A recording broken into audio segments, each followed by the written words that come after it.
mouse. The stockings were hung by the chimney with care, in hopes that St. Nicholas soon would be there. The children were nestled all snug in their beds, while visions of sugar plums danced in their heads.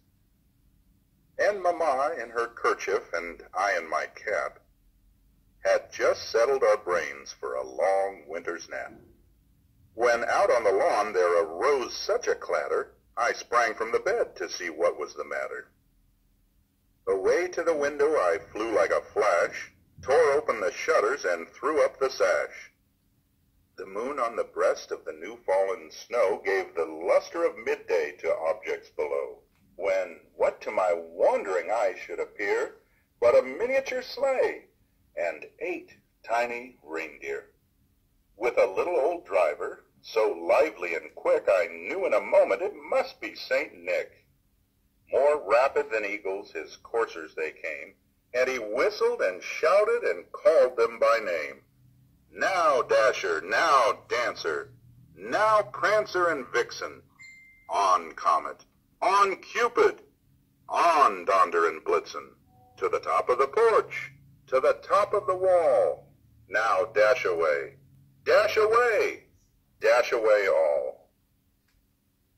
As dry leaves that before the wild hurricane fly, when they meet with an obstacle, mount to the sky, so up to the housetop the coursers they flew, with the sleigh full of toys, and St. Nicholas too.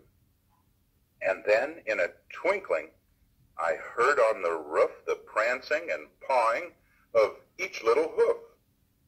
As I drew in my head and was turning around, down the chimney St. Nicholas came with a bound. He was dressed all in fur from his head to his foot, and his clothes were all tarnished with ashes and soot. A bundle of toys he had flung on his back, and he looked like a peddler just opening his pack. His eyes, how they twinkled, his dimples, how merry. His cheeks were like roses, his nose like a cherry. His droll little mouth was drawn up like a bow, and the beard of his chin was as white as the snow.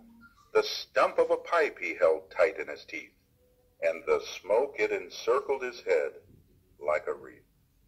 He had a broad face and a little round belly that shook when he laughed like a bowl full of jelly.